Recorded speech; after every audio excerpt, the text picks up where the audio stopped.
பிரவேசிக்க தைரியம் தந்த ரத்தமே, பிரவேசிக்க தைரியம் தந்த ரத்தமே, ரத்தமே சிந்தப்பட்ட ரத்தமே, விலையேற பெற்ற ரத்தமே, ரத்தமே சிந்தப்பட்ட ரத்தமே, எனக்கு விலையாக சிந்தப்பட்டதே, ரத்தமே சிந்தப்பட்ட ரத்தமே, விலையேற பெற்ற ரத்தமே, ரத்தமே சிந்தப்பட்ட ரத்தமே, எனக்கு விலையாக சிந்தப்பட்டதே. துதிக்கிறோம் ஆண்டவரே, உம்மை ஸ்தோத்திரிக்கிறோம் இயேசுப்பா. இந்த நாள்லையும் ஆண்டவரே, இந்த சிலுவையான கூட்டத்தில் எங்களோட நீங்கள் பேசும்படியாக நாங்கள் செபிக்கிறோம். உம்முடைய சத்தம் வெளிப்படும்படியாக நாங்கள் செபிக்கிறோம். என்னை மறைத்து நீர் வெளிப்படுங்க ஆண்டவரே. இந்த ஆண்டவரே காரியம் எங்களுக்கு ஒவ்வொருவருக்கும் ஆசீர்வாதமாக இருக்க உமக்குள் வளர எங்களை உதவி செய்யுங்க. இயேசு கிறிஸ்துவ நாமத்தில் பிதாவே, ஆமென். நம்ம இந்த நாள்லையும் நம்ம தியானிக்கிறதுக்கு வசனத்தை எடுத்துக்கொள்ளலாம். எபேசியர் 2ஆம் அதிகாரம், அதில் 13 to 16 உள்ள வசனங்களை வாசிக்கலாம். எபேசியர் 2வது அதிகாரம் 13 to 16. முன்னே தூரமாயிருந்த நீங்கள் இப்பொழுது கிறிஸ்து இயேசுவுக்குள் கிறிஸ்துவின் இரத்தத்தினாலே சமீபமானீர்கள். எப்படியெனில் அவரே நம்முடைய சமாதான காரணராகி இரு திறத்தாரையும் ஒன்றாக்கி பகையாக நின்ற பிரிவினையாகிய நடுசுவரை தகர்த்து சட்டதிட்டங்களாகிய நியாயப்பிரமாணத்தை தம்முடைய மாம்சத்தினாலே ஒழித்து இரு திறத்தாரையும் தமக்குள்ளாக ஒரே புதிய மனுஷனாக சிருஷ்டித்து இப்படி சமாதானம் பண்ணி பகையை சிலுவையினால் கொன்று அதனால் இரு திறத்தாரையும் ஒரே சரீரமாக தேவனுக்கு ஒப்புரவாக்கினார். பகையை ஆண்டவர் சிலுவையினால் கொன்று அதனால இரு திறத்தாரையும் ஒரே சரீரமாக தேவனுக்கு ஒப்புரவாக்கினார். அப்போ நம்மளுக்கும் தேவனுக்கும் ஒரு நல்ல ரிலேஷன்ஷிப் இருக்க வேண்டிய இந்த சூழ்நிலையில் நடுவாக நம்மளுக்கு என்ன இருந்துச்சுன்னா ஒரு பெரிய சுவர் மாதிரி இருந்தது. இரு திறத்தார் அப்படின்னு சொல்கிற போது இங்கே நம்ம பார்க்கும்போது நம்ம புறஜாதிகள் இஸ்ரவேல் ஜனங்கள் தேவனால் மீட்கப்பட்டு இருந்தவங்க. அப்போ இந்த தேவனுக்கும் நம்மளுக்கும் பிரிவினையாக ஒரு பெரிய பாவம் என்கிற ஒரு சுவர். அந்த சுவர் என்னென்னா பாவம்ங்கிற சுவர் நம்மளும் தேவனையும் தடுக்கிற மாதிரி இருந்துச்சுன்னா தேவனுக்கும் நம்மளுக்கும் உள்ள அந்த ஒரு ரிலேஷன்ஷிப்பை கட்டான ஒரு நிலைமையில தான் இருந்தது. ஆனால் எப்போ இயேசு கிறிஸ்து அந்த உலகத்தில் நம்மளுக்காக பிறந்து நம்மளுடைய பாவங்களை எல்லாம் சுமந்து சிலுவையில் நம்மளுக்காக அவர் ரத்தம் சிந்தி மரித்தாரோ அன்றைக்கே நம்ம மத்தேயுவில் வாசிக்கும் போது நம்ம பார்க்குறோம் இயேசு கிறிஸ்து எல்லாம் முடிந்ததுன்னு சொல்லி சிலுவையில் மரித்து ஜெயம் முழக்கம் விட்ட உடனே தேவாலயத்தின் திரைச்சீலை மேலிருந்து கீழே 2ஆக கிழிகிறது அந்த இடத்துல நம்ம பார்க்குறோம். அந்த நம்ம அந்த பாவம்ங்கிற தேவனும் நம்மளும் ஒன்றா இணைய முடியாமல் நம்மளும் இருந்த அந்த பாவம்ங்கிற ஒரு பெரிய ஒரு தடை அங்கே இயேசு கிறிஸ்துவின் ரத்தத்தினால நாங்கள் உடைக்கப்படுறதை நம்ம பார்க்குறோம். அப்போ பழைய ஏற்பாடு காலத்தில் நம்மளுக்கு தெரியும் பாவங்கள், இந்த பாவம் செஞ்சால் ஒவ்வொரு பாவத்துக்கும் இந்த பலி செலுத்தணும் அப்படிங்கிற ஒரு நிலைமை இருந்தது. சில பாவங்களுக்கு கண்ணுக்கு கண் பல்லுக்கு பல்லுங்கிற ஒரு சூழ்நிலை, சில பாவங்களை செஞ்சால் கல்லெறிஞ்சே கொல்ல வேண்டிய நிலைமையிலலாம் இருந்தது. ஆனால் என்றைக்கு நமக்காக இயேசு கிறிஸ்து பலியானாரோ, ஒரு நம்மளுக்காக பலியானாரோ அன்னைக்கே நம்மளுடைய எல்லா காரியங்களும் உடைக்கப்பட்டு இன்றைக்கி நம்ம தைரியமாக தேவனுடைய சமூகத்தில் தேவனுக்கு ஒப்புரவாக்கப்பட்டோம். நம்ம தைரியமாக அந்த திரைச்சீலை கிழிந்தது எதற்கான அடையாளம்னா பிரதான ஆசாரியன் மாத்திரம் வருஷத்துக்கு ஒரு தடவை அவருடைய பாவங்களுக்காக நம்முடைய பாவங்களுக்காகவும் போய் அவர் பரிந்து பேசிகிட்டு இருந்த நிலைமை மாறி இன்றைக்கி நம்ம யாரும் நம்மளுக்கு ஒரு மீடியேட்டர் நம்மளுக்கு யாரும் தேவையில்லை. இன்றைக்கி நம்ம தைரியமாக ஆண்டவர் அப்பா பிதாவே என்று கூப்பிட்டு நம்ம ஆலயத்துக்குள்ளே போய் தேவனை ஆராதிக்கிறதுக்கு நம்மளுக்கு பெரிய ஸ்லாக்கியத்தை உண்டு பண்ணி கொடுத்தது அந்த சிலுவையின் மரணம், இயேசு கிறிஸ்துவின் ரத்தம். அதுதான் நம்ம மத்தேயுவில் கூட அந்த வாசிக்கலாம். அந்த தேவாலயத்தின் திரைச்சீலை 2ஆக கிழிகிறதை நம்ம வாசிக்கலாம். மத்தேயு 27வது அதிகாரம் 51ஆம் வசனத்தில் வாசிக்கலாம். அப்பொழுது தேவாலயத்தின் திரைச்சீலை மேல் தொடங்கி கீழ் வரைக்கும் 2ஆக கிழிந்தது. உடனே போதும். பூமியும் அதிர்ந்தது, கன்மலைகள் பிளந்தது. அப்போ இரண்டாக கிழிந்ததுனால நம்ம இப்போது தேவனோடு நம்ம வந்து ஒன்றா நம்ம ஒன்றா ஆகிறதுக்கு, நம்ம ஆண்டவரோட பழகிறதுக்கு, ஆண்டவருக்கும் நம்மளுக்கும் எந்த ஒரு அந்நியராய் நம்ம பார்ப்போம். இந்த அதிகாரம் முழுது எபேசியரில் நம்ம வாசித்தோம். அதுக்கு உள்ள மேலே உள்ள அதிகாரங்கள் எல்லாம் ஃபுல்லாக வாசிச்சிங்கன்னா நம்ம அதில் பார்க்கலாம். நம்ம வந்து அந்நியர்களும் பரதேசிகளுமா, நம்ம தேவன் இல்லாதவர்களாக, அந்த உலகத்தில் விசுவாசம்னா என்னன்னு தெரியாமல், வாக்குத்தத்தத்துக்கு தூரமானவர்களாய், இஸ்ரவேலின் காணியாட்சிக்கு புறமானவர்களாய் நம்ம இருந்தோம். ஆண்டவர் ஆகிய இயேசு கிறிஸ்து வரும்போது கூட இஸ்ரவேல் ஜனங்கள், காணாமற் போன ஆடுகளாக இஸ்ரவேல் வீட்டாருக்கு தான் வந்ததாக நம்மலாம் நிறையா பார்க்குறோம். அதுக்கு தான் வந்தால் நம்மலாம் அந்த கூட்டத்தில் நம்ம சேர்ந்தவர்கள் அந்நியர்களும் பரதேசிகளும் பாவிகளுமா இருந்தோம். ஆனால் என்னைக்கு இயேசு கிறிஸ்து நம்மளுக்காக சிலுவையில் பலியானாரோ அந்த நிமிஷத்துலேருந்து நம்ம தேவனோடு ஒப்புரவாக்கப்பட்டோம். நம்ம தேவனோடு நெருங்கி சேருகிற ஸ்லாக்கியத்தை அந்த சிலுவை மரணம் நம்மளுக்கு இந்த நாட்களில் உண்டாக்கி இருக்கிறது. இன்றைக்கி நம்மலாம் தைரியமாக ஆண்டவரை ஆராதிக்கிறதுக்கு ஆண்டவர் நம்மளுக்கு இந்த ஸ்லாக்கியத்தை சிலுவையினாலே உண்டாக்கி இருக்கிறார். ஒரே சரீரமாக இப்போ இன்றைக்கி எந்த டிஃப்ரென்ஸ் இல்லை இஸ்ரவேல் ஜனங்களுக்கோ. இரு திறத்தாரையும் சொல்லும்போது எல்லாரையும் ஆண்டவர் ஒப்புரவாக்கி எப்படி ஒரு அடாப்ட் பண்ணும்போது ஒரு பிள்ளை அடாப்ட் பண்ணும்போது எப்படி எல்லாமே அவங்க பிள்ளை மாதிரி இது பண்ணுறாங்களோ அதே மாதிரி நம்ம தேவனுக்குள்ளே நம்ம வந்து ஒப்புரவாக்கப்பட்டவர்களாக இருக்கிறோம். இப்போ நம்ம அந்த எபேசியரில் கூட நம்ம வாசித்தோன்னா, எபேசியர் தொடர்ந்து 2ஆம் அதிகாரம் அதில் 22வது வசனத்தை வாசிக்கலாம். அவர் மேல் நீங்களும் ஆவியினாலே தேவனுடைய வாசஸ்தலமாக கூட்டி கட்டப்பட்டு வருகிறீர்கள். இப்போ நம்ம கிறிஸ்துவுக்குள்ளே, இப்போ நம்ம நம்மளுக்குள்ளே இந்த ஸ்லாக்கியத்தை ஏற்படுத்தி கொடுத்து நம்மளை வந்து ஆண்டவர் எப்படி மாற்ற விரும்புகிறாருன்னா, நம்ம தேவனுடைய ஆலயமாக கட்ட, நம்ம தேவன் வாசம் பண்ணுகிற ஸ்தலமாக மாற. இப்போ நம்ம இந்த பில்டிங் இருக்குது, நம்ம சர்ச்சுக்கு வரோம், வாரம் தேவனை ஆராதிக்கிறோம். இது தேவனுடைய சபை தான். இங்கே வரணும், நம்ம தேவனுடைய வார்த்தையை கேட்குறோம், ஆராதிக்கிறோம். இதை விட இந்த புதிய ஏற்பாடு காலத்தில் ஆண்டவர் நம்மளுக்கு இன்னும் மேன்மையான காரியத்தை ஏற்படுத்தி கொடுத்தது, நம்மளுடைய பிள்ளையாய் நம்மளை மாற்றினது மாத்திரம் இல்லை, நமக்குள்ளே வந்து வாசம் பண்ணி நம்முடைய சரீரத்தை அவருடைய சபையாய் மாற்றுகிறார். அதுதான் இந்த புதிய ஏற்பாடு நாட்களில் இன்னைக்கு நம்ம பார்க்க போகிற காரியம், சரீரமான சபை.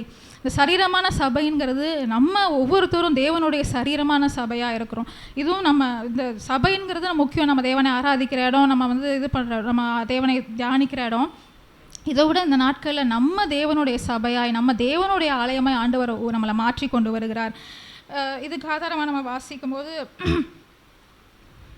1 கொரிந்தியர் 6ஆம் அதிகாரம் அதில் 19வது வசனத்தை வாசிக்கலாம்.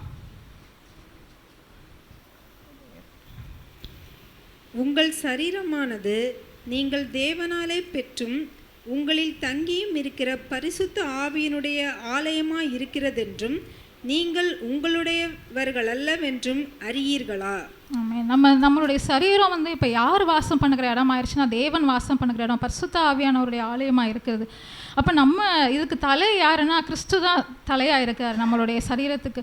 எப்படி சர்ச்சில் நம்ம இருக்கிறோம், நம்ம பாஸ்டர் வந்து இங்கே ஹெட்டாக இருக்கிறாங்க, அதே மாதிரி நம்மளுடைய சரீரத்தை தேவன் ஆட்கொண்டு தேவனே நம்மளுக்கு வந்து தலையாய் நம்மளை இருக்கிறார். ஆவியானவர் நம்மளை ஆளுகை செய்கிறார்.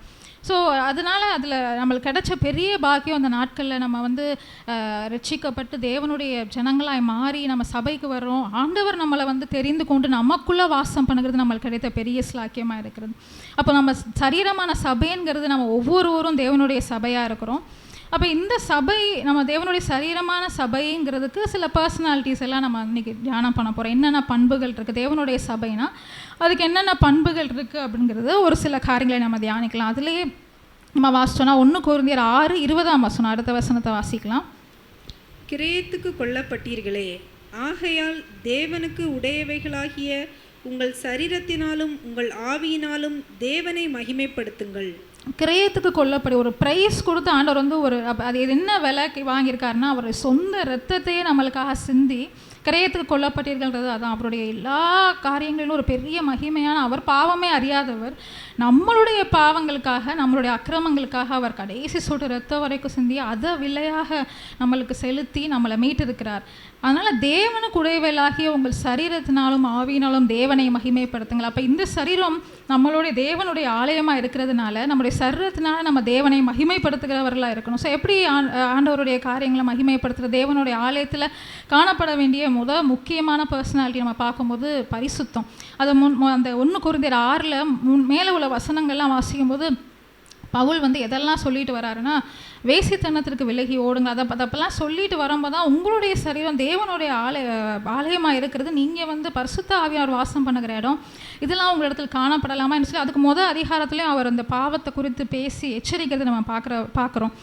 அப்போ ஆண்டவருடைய சரீரம் இது நம்ம இடத்துல காணப்படுகிற அசுத்தமான காரியங்கள், பரிசுத்த ஆவியானவர் வாசம் பண்ணுகிற இந்த ஆலயத்தில் நம்ம இடத்துல காண எந்தெந்த காரியம் ஆண்டவருக்கு பிரியமில்லாத காணப்படுகிறது அப்படின்னு சொல்லி நம்ம இந்த நாட்களில் ஆராய்ந்து அதை விட்டு விலகினவங்களாக இருக்கலாம். தேவனுடைய ஆலயத்தில் அசுத்தம் காணப்படாது. அது அப்படின்னா தேவனுடைய ஆலயமே அது கிடையாது, அதுக்கு கிறிஸ்து தலைவர் கிடையாது. அப்போ அதுக்கு ஆப்போசிட்டாக தான் எல்லாமே நம்ம எடுத்துக்கணும். அப்போ நம்ம எந்தெந்த காரியங்கள் நம்மளுக்கு அந்த தேவனோட ஐக்கியத்தை அது கண்டிப்பாக கெடுத்துடும். அது நம்ம தேவனோடு பழகிறதுக்கோ நம்மளுடைய தேவனோட உறவாடுகிறதுக்கான காரியம் வந்து நம்ம பாவத்தோடு இசைந்துருவோம், தேவனுடைய ஆவியோடு நம்ம கண்டிப்பாக இசைந்திருக்கவே முடியாது. அதை வாசித்தோன்னா 1 கொரிந்தியரில் 6ஆம் அதிகாரம் 15ஆம் வசனத்தை வாசிக்கலாம். உங்கள் சரீரங்கள் கிறிஸ்துவின் அவயவங்கள் என்று அறியீர்களா? அப்படி இருக்க நான் கிறிஸ்துவின் அவயவங்களை வேசியின் அவயவங்கள் ஆக்கலாமா? அப்படி செய்யலாகாதே. கிறிஸ்துவின் அவயங்கள் என்று அறிந்திருக்கிறீங்களா? அப்போ இந்த நாட்கள் நம்ம இடத்துல காணப்படுகிற அசுத்தமான காரியங்கள், பாவங்கள், ஆண்டவர் எதெல்லாம் வேணான்னு வெறுக்கிற காரியங்கள், அசுத்தமான காரியங்கள் எது இந்த சரீரமான சபையில் காணப்படுகிறோம், அதெல்லாம் நம்ம விட்டு விலகிறவர்களாக இருக்கிறோம். ஏன்னா அது கிறிஸ்துவின் ஆலயம், அதை நம்ம பரிசுத்தமாய் பார்த்துக்கொள்ளணும். எது நம்மளுடைய ஆண்டவருக்கும் நம்மளுக்கும் அது எந்தெந்த காரியம் நம்மளை ஆண்டவரோடு சேர விடாமல் தடுக்குதோ அந்த பாவத்தை எல்லாம் விட்டு நம்ம விலகணும். நம்ம மத்தேயுவில் கூட ஆண்டவராக இயேசு கிறிஸ்து சொல்கிறாரு. மத்தேயு 15ஆம் அதிகாரம் 18 20 வரைக்கும் வாசிச்சோன்னா வாசிக்கலாம். மத்தேயு 15ஆம் அதிகாரம் 18 20 வரைக்கும். வாயிலிருந்து புறப்படுகிறவைகள் இருதயத்திலிருந்து புறப்பட்டு வரும், அவைகளே மனுஷனை தீட்டுப்படுத்தும். எப்படியெனில் இருதயத்திலிருந்து பொல்லாத சிந்தனைகளும் கொலை பாதகங்களும் விபச்சாரங்களும் வேசித்தனங்களும் களவுகளும் பொய் சாட்சிகளும் தூஷணங்களும் புறப்பட்டு வரும், இவைகளே மனுஷனை தீட்டுப்படுத்தும். கை கழுவாமல் சாப்பிடுகிறது மனுஷனை தீட்டுப்படுத்தாது என்றார். இங்கே மத்தேயுவில் நம்ம வாசிக்கும் போது அங்கே ஒரு கேள்வி வருது. இந்த மாதிரி ஆண்டவர்கிட்ட வந்து கேட்குறாங்க, சீஷர்கள்லாம் அந்த மாதிரி கை கழுவாமல் சாப்பிட்றாங்கங்கிற அந்த காரியம் வருது. அப்போ எதுவும் அதனால நம்ம பாவம் நம்ம அதை தீட்டுப்பற்ற மாட்டோம். நம்மளுடைய இருதயத்திலிருந்து தோன்ற பொல்லாத நினைவுகளும் தேவையில்லாத காரியங்களும் தான் நம்மளுடைய எல்லாத்தையும் பாவம் செய்ய நம்மளுக்கு வைக்கிறது. என்னென்ன கெட்ட காரியங்கள், ஆண்டவருக்கு பிடிக்காத காரியங்கள் நம்ம இடத்துல காணப்படுறது தான் இந்த சரீரமான சபையை தீட்டுப்படுத்துகிற காரியமாக இருக்குது. ஸோ அதை விட்டு இந்த நாட்களை நம்ம விலகி ஓடுகிறவர்களாக இருக்கணும். எந்தெந்த காரியங்கள் நம்ம இடத்துல, அது மாத்திரம் இல்லை, பகை, விரோதம், வைராக்கியம், தேவனுக்கு பிரியமில்லாத காரியங்கள் என்னவாக இருந்தாலும் சரி, நம்ம அதை ஆண்டவர் இடத்துல நம்ம ஒப்புரவாகி அதை விட்டு விலகுகிறவர்களாக இருக்கணும். ஸோ எப்படி நம்ம இதை நம்மளுடைய ஓன் ஸ்ட்ரென்த்தால் நம்மளால் கண்டிப்பாக பாவத்துக்கு, ஏன்னா இந்த உலகமே ஃபுல்லாக பாவத்தில் தான் இருக்குது. பவுல் கூட 1 கொரிந்தியர் அதுக்கு முந்தின அதிகாரத்தில் சொல்லும்போது சொல்கிறாரு, நீங்கள் வந்து எல்லாரோடையும் இந்த மாதிரி பாவம் செய்கிறவர்களோட கலந்துருக்க வேணாம் நான் சொல்லலை. அப்படி இருந்தால் அந்த உலகத்தை விட்டு நம்ம போகிற மாதிரி இருக்கும். பாவம் வந்து அந்த உலகத்தில் எல்லா இடத்துலையும் இருக்க தான் செய்யுது. ஆனால் நம்ம கிறிஸ்துவினுடையவர்களாக இருக்கிறதுனால ஆண்டவருடைய வசனம், ஆண்டவருடைய சத்தியம் நமக்குள் வாசம் பண்ணுகிறதுனால அதை ஈஸியாக மேற்கொள்கிறதுக்கு ஆண்டவர் நம்மளுக்கு பலன் தருவார். ஸோ அதனால் வந்து நம்ம அவங்களோட பழகக்கூடாதோ இல்லை அவங்கள வெறுக்கிறதோ அப்படியெல்லாம் இல்லாமல் நம்மளுடைய செய்கைகளை தான் அவங்க வந்து கற்றுக்கிற மாதிரி நம்ம இருக்கணுமே தவிர, நம்ம அவங்க கூட ஃப்ரெண்ட்ஷிப் வச்சுக்கிறனால என்ன ஆகுதுன்னா ஆட்டோமேட்டிக்காக நம்ம தான் அவங்க இதை கற்றுக்கிற மாதிரி ஆகுதுனால. ஏன்னா அவங்களாம் மெஜாரிட்டியான ஆட்களாக இருக்கிறனால, இப்போ ஒரு குரூப் ஆஃப் ஃப்ரெண்ட்ஸ் இருக்காங்கன்னா நம்ம அவங்க கூட பழகும் போது நம்ம ஒரு ஆள் மட்டும் தேவனை அறிந்தவர்களாக இருப்போம். அப்போ ஆட்டோமேட்டிக்காக அவங்க செய்கிற செயல்பாடுகளில் வந்து நம்ம போயிடக்கூடாது, செஞ்சிடக்கூடாது. அவங்க செய்கிற நம்மளை பார்த்து அவங்க மாறணுமே தவிர, அவங்களுடைய செயல்பாடுகளை பார்த்து அவங்க நிறையா பேராக இருக்கலாம், ஒரு 5 பேர் இருக்கலாம், நம்ம ஒரு ஆள் தான் தேவனை ஏற்றுக்கொண்டவர்களாக இருக்கலாம். நம்மளை பார்த்து அந்த 5 பேரும் மாறணுமே தவிர அந்த 5 பேரை பார்த்து நம்ம வந்து பாவத்தில் விழுந்துடக்கூடாது. எந்த விஷயம் மாறணும், ஒரு வேளை நம்ம இந்த ஒரு பாவத்துக்கான காரியங்களை செய்கிற இடமா அந்த இடத்துல இருக்கும்போது இல்லை நான் பண்ண மாட்டேன், அதை சொல்கிறதுக்கு நிறையா பேருக்கு வந்து ரொம்ப கூச்சமாக இருக்குது இந்த நாட்கள் அதை சொல்கிறதுக்கு. அதெல்லாம் நம்ம சொன்னோன்னா நம்மளை தப்பாக எடுத்துக்குவாங்க. அது எந்த வேலை பார்க்குற இடமா இருந்தாலும் சரி, படிக்கிற இடமா இருந்தாலும் சரி, நம்ம கூட நம்ம ஃப்ரெண்ட்ஷிப் கட் ஆயிருமோ அப்படின்னு சொல்லிட்டு நிறையா விஷயங்களை நம்ம வந்து அதை அப்படியே சொல்லாமல் இருக்கிறோம். ஆனால் நம்ம ஆட்டோமேட்டிக்காக அதை சொன்னோன்னா அவங்க என்ன பண்ணிடுவாங்க, அடுத்த தடவை பண்ணும்போது இந்த பர்சன் வரமாட்டாங்க, இவங்களை நம்ம வந்து சேர்க்க முடியாது, ஸோ அந்த மாதிரி இடத்துக்கு தான் போகணும், அந்த மாதிரியான காரியங்கள்லாம் செய்யணும், இவங்க வரமாட்டேன்னு சொல்லுவாங்கன்னு சொல்லிட்டு நீங்கள் ஃப்ரெண்ட்ஸ்களே நம்ம பார்க்கும்போது நம்ம தெரிஞ்சுக்கலாம். நம்மளுடைய ரிலேட்டிவ்ஸாக இருக்கட்டும், ஏதோ இப்போ சண்டே ஏதோ ஒரு ஃபங்க்ஷன் வைக்கிறாங்கன்னா அதுக்கு நம்ம வரமாட்டோம்னு சொல்லி அவங்களுக்கு சொல்லணும். நம்ம சொன்னால் தான் தெரியும், பரவாயில்ல நான் அவங்க கொடுக்கும்போது வந்துடுவோம்னு சொல்லி நம்மளும் போய் ஆராதனையெல்லாம் கட் பண்ணிவிட்டு அன்றைக்கி அட்டன் பண்ணோன்னா இப்போ அவங்க வந்து நம்மளை சரி கூப்பிடத்தான் செய்வாங்க அடுத்த காரியங்களுக்கும். அதான் நம்மளுக்காக நம்ம அப்படி சொல்லி பார்த்தோன்னா கண்டிப்பாக ஆண்டவர் என்ன பண்ணுவார்னா நம்மளுக்கு அந்த சூழ்நிலை எல்லாவற்றையும் செய்யிக்க பலன் தருவார். நம்ம இன்றைக்கி ஃப்ரெண்ட்ஸுகள் மத்தியிலையும் சரி, நம்மளுடைய ரிலேட்டிவ்ஸ் மத்தியிலையும் சரி, அந்த மாதிரி நம்ம நடந்துக்கிறோமான்னு சொல்லி நம்ம பார்க்கணும். நம்ம தான் நம்மளுடைய செய்கைகளை அவங்க கற்றுக்கிற நம்மளுடைய காரியத்தை பார்த்து பரவாயில்லையே இவ்வளோ எப்படி நீங்கள் நடந்துக்கிறீங்கன்னு சொல்லி கேட்கும்போது நம்ம ஈஸியாக அந்த இடத்துல நம்ம ஆண்டவருடைய காரியத்தை சொல்லிடலாம். ஆமாம், நாங்கள் தேவனுடைய பிள்ளைகளாக இருக்கிறோம், இதெல்லாம் செய்யக்கூடாது, இது தேவனுக்கு பிரியமில்லாதுன்னு ஈஸியாக நம்ம சொல்கிறதுக்கு ஆண்டவரே ஒரு சான்ஸ் நம்மளுக்கு தரார் அந்த இடத்துல. நம்ம அதனால் அந்த மாதிரி சான்ஸ் வரும்போது பரவாயில்ல, நம்ம சொன்னோம்னா நம்மளை தப்பாக எடுத்துக்குவாங்கங்கிறத நம்ம அந்த இடத்துல கண்டிப்பாக அதை நம்ம சொல்லக்கூடாது. ஆண்டவரை மகிமைப்படுத்துகிற காரியமாக நம்ம அந்த காரியத்தை செய்கிறவர்களாக இருக்கணும். ஸோ எப்படி அப்போ பரிசுத்தமாக நம்மளை காத்துக்கொள்கிறது? பாவம் நிறைந்த உலகத்தில் தான் வாழ்ந்து கொண்டு இருக்கிறோம்.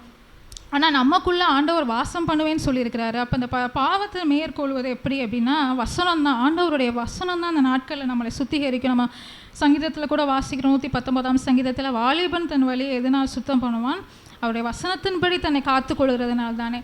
ஸோ வசனத்தின்படி நம்ம காத்துக்கொண்டோம்னா வசனம் நமக்குள்ளே இருக்கும்போது ஆட்டோமேட்டிக்காக ஆண்டவர் நம்மளை டைரக்ட் பண்ண ஆரம்பிச்சிடுவார். ஸோ நம்மளுக்கு ஆட்டோமேட்டிக்காக அந்த ஒரு நாலேஜ் வந்துடும், நம்ம இது பண்ணக்கூடாதே, நம்ம தேவனுடைய பிள்ளை வசனத்தினால் அந்த சபையை, சரீரமாகிய சபையை வசனத்தினால் நிரப்பும்போது பாவம் கண்டிப்பாக நம்மளை மேற்கொள்ளாதபடிக்கு ஆண்டவர் நம்மை காக்க வல்லவராக இருக்கிறார். எபேசியர் 5ஆம் அதிகாரம் 25 27 உள்ள வசனங்களை வாசிக்கலாம். எபேசியர் 5 25 27 வரைக்கும்.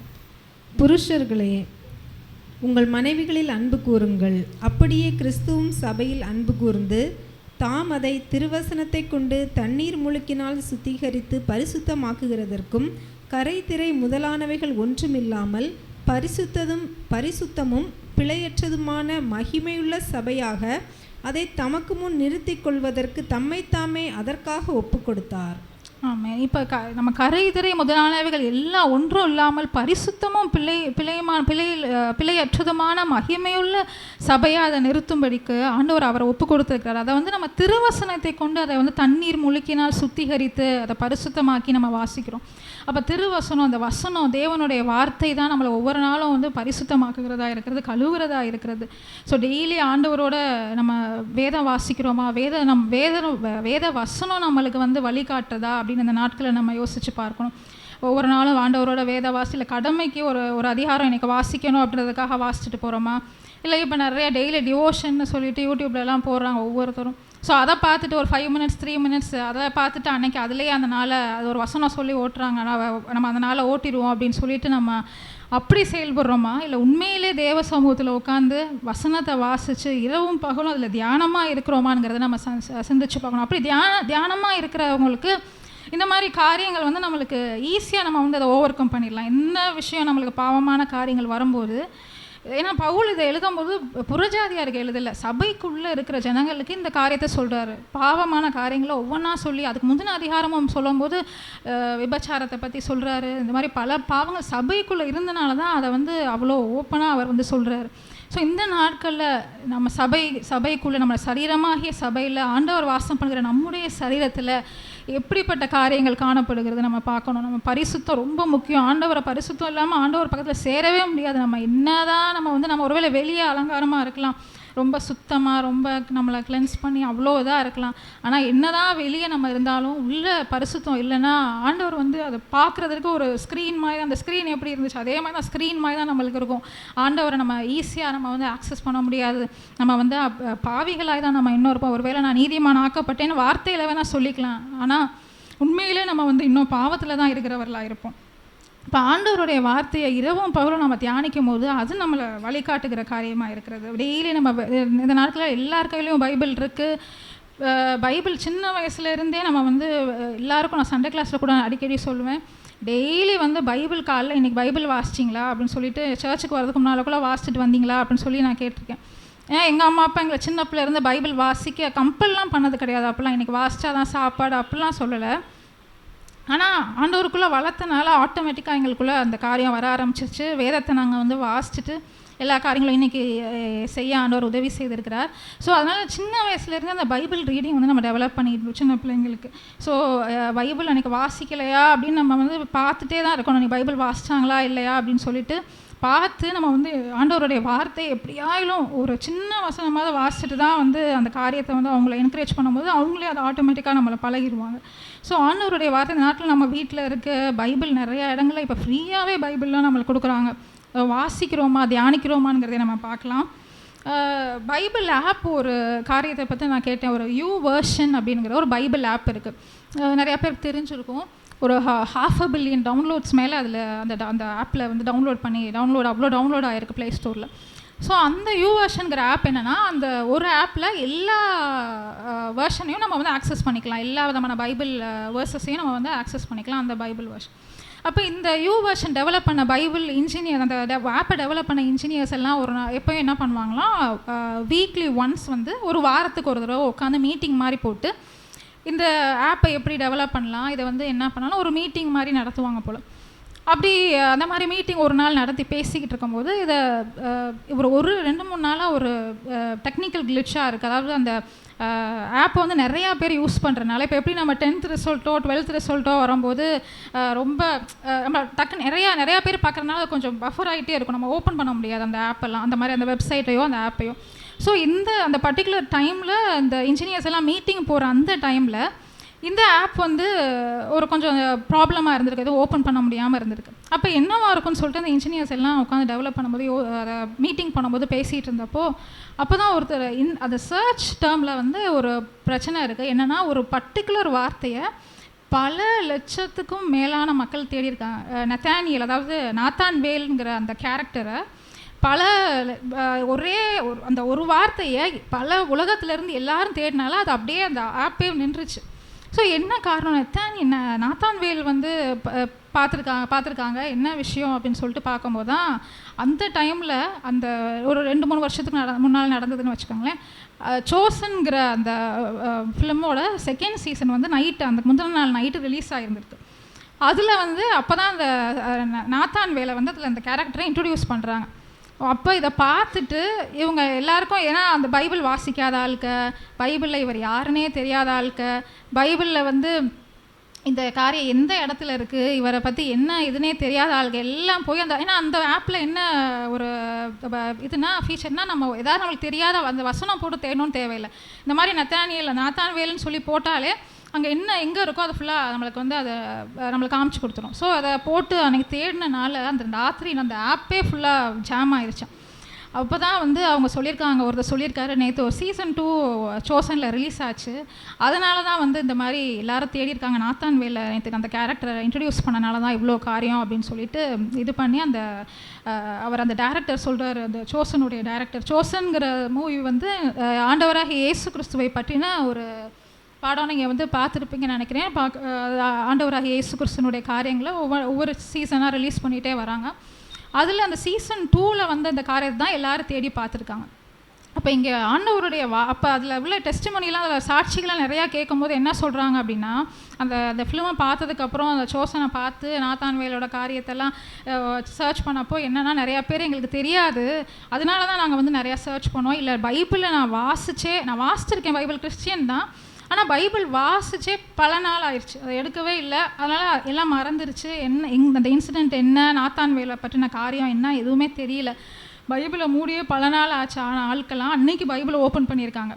அந்த ஆப்பை ஓப்பன் பண்ணது மாத்திரம் இல்லாமல் அவங்களா ஒரு ஃபிசிக்கல் பைபிள், உண்மையான பைபிளே அவங்க வாங்கி அதை வாசிக்க ஆரம்பித்தாங்களா. அதை பார்த்ததுக்கப்புறம் இவ்வளோ விஷயங்கள் பைபிளில் இருக்கா, இவ்வளோ காரியங்கள் சொல்லப்பட்டிருக்குதா, அப்போ அந்த பைபிளை நான் வாசிக்கணுமே டெய்லி, இவ்வளோ நாள் நான் மிஸ் பண்ணிட்டேனேன்னு சொல்லி பைபிளை வாசிக்காத ஆளுக்க, கிறிஸ்தவர்கள் இல்லாதவங்க கூட அந்த பார்த்துட்டு அந்த காரியத்தை வாங்கினாங்களாம்.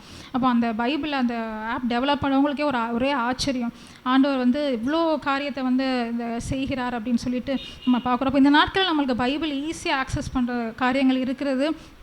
நம்ம எல்லா விதத்திலும் நம்ம ஆண்டவருடைய வார்த்தையால் நம்ம சரீரமாகிய சபையை நிரப்பும் போது எல்லா பாவமான காரியங்கள்லேருந்து ஆண்டவர் நம்ம தப்புவிக்க வல்லவராக இருக்கிறார். அப்போ முதல் காரியம் நம்ம பார்த்தோம், சபைக்கு இருக்க வேண்டிய முக்கியமான பர்சனாலிட்டி பண்பு என்னென்னா பரிசுத்தம். 2வது காரியம் நம்ம பார்க்கும்போது கொலேசியர் 1 அதிகாரம் 24 வசனத்தை வாசிக்கலாம். கொலேசையர் 1:24. இப்பொழுது நான் உங்கள் நிமித்தம் அனுபவிக்கிற பாடுகளில் சந்தோஷமடைந்து கிறிஸ்துவினுடைய உபத்திரவங்களில் குறைவானதை அவருடைய சரீரமான சபைக்காக என் மாம்சத்திலே நிறைவேற்றுகிறேன். இங்கே நம்ம பார்க்குறோம் கொலேசையரில் பவுல் சொல்கிறார், ஆண்டவருடைய சபைக்கு ஆண்டவருடைய பாடுகளில் குறைவானதாக நான் வந்து என் சரீரத்தில் நான் நிறைவேற்றுகிறேன் அப்படின்னு சொல்லிட்டு பவுலுடைய காரியங்கள் நம்மளுக்கு எல்லாத்துக்குமே நம்மளுக்கு தெரியும். பவுல் வந்து எவ்வளோ காரியங்களை ஆண்டவருக்காக வந்து காரியங்களை செய்தார். அவர் வந்து அவருடைய சரீரத்தில் பலவீனமான ஒரு நிலையில் இருந்தவர்.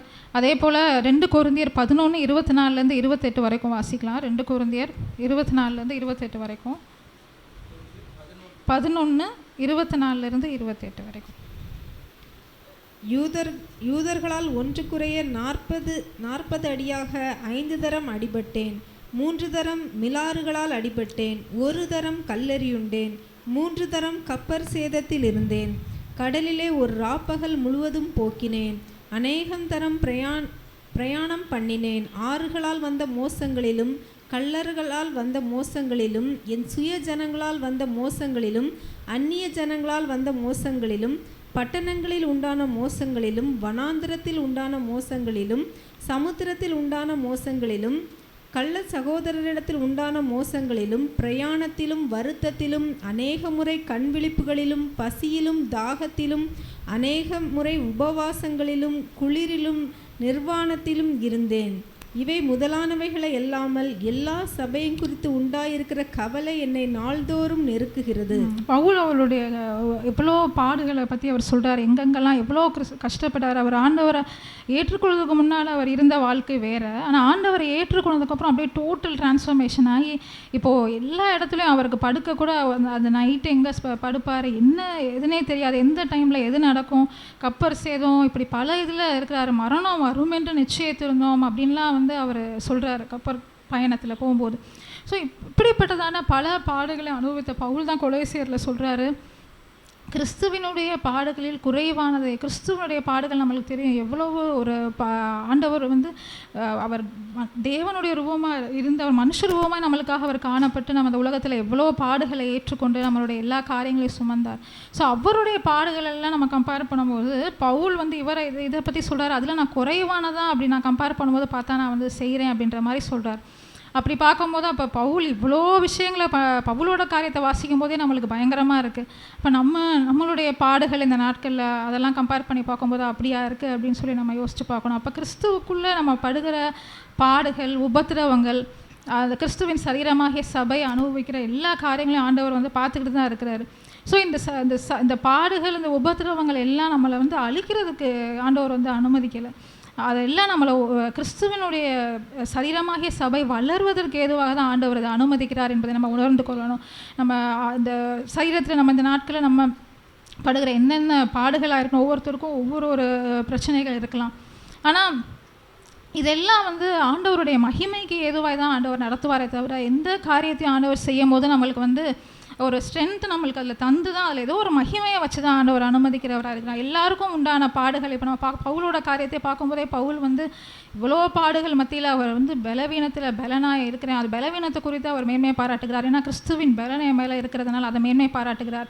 அப்போ இந்த நாட்டில் நம்மளுடைய பாடுகள் நம்மளுடைய பிரச்சனைகளை நம்ம சோர்ந்து போகிறோமா இல்லை நம்ம அதை மேன்மை பாராட்டுகிறோமா, கிறிஸ்துவின் மகிமை விளங்குவதற்கு ஏதுவாக இருக்குது அப்படின்னு சொல்லிட்டு நம்ம அந்த நாட்களை பார்க்கணும். அப்போ கிறிஸ்துவின் சபைக்கு 2வதாக இருக்க வேண்டிய காரியம் என்னென்னா, நம்மளுடைய எல்லா உபத்திரவங்களிலும் நம்ம வந்து ஆண்டவருக்குள்ளே நிலைத்திருக்கிறவர்களாக இருக்கணும்.